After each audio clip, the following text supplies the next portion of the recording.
Hey guys, what's going on? This is Eric Garcia for mobile application deployment for the 1404 term. In this video I'm going to give you a brief overview of our Milestone 2.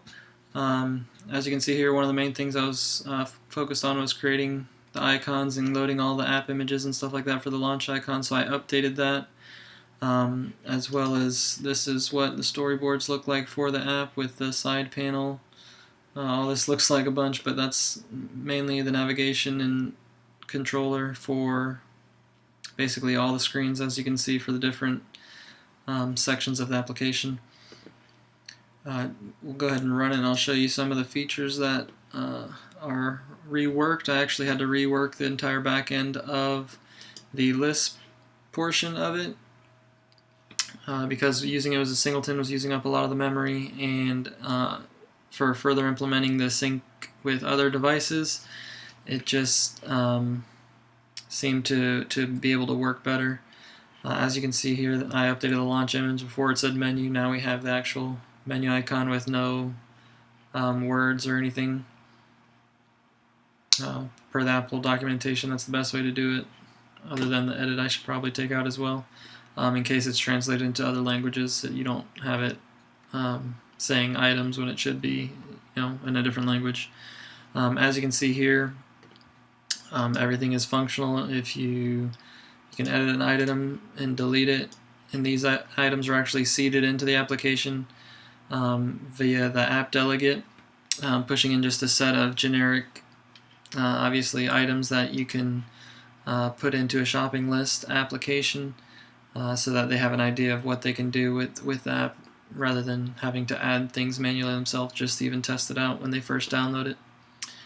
And if you click on the info, you can edit whatever field you want. So we'll call it, put this here and just call it white bread. And then if you save it, you can see that it'll update here. While you're in this view, if you click on it, it actually does a strike through to show that you're crossing it off your list of things that you've already done. Moving into the other sections of the app, these are the ones that I still need to implement.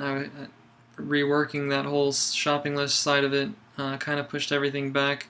But what I did do is I ended up creating a settings. I don't have it to where they can edit it yet, but back in the shopping list, when you create a new item, or even everyone, there's a set of categories here that are predefined with these here, but I want to be able to add and remove.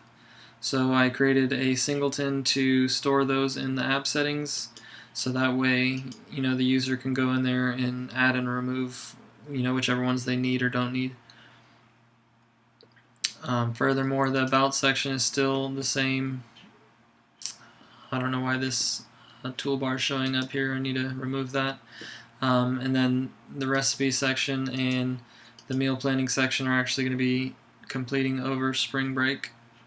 But with the meal plan, I kind of set it up this way to where you have each day broken down, and there's going to be a collection view similarly to what you would see in the App Store, with different cells going horizontally for breakfast, lunch, and dinner. And if you wanted to add in like a brunch or something like that as well, you can easily do that, to where you click on the cell and you'd be able to add or search for new recipes to add to the meal plan. So with that, that's the Milestone 2 review. Thanks for your time, and look forward to finishing up the course strong. Take care. Bye.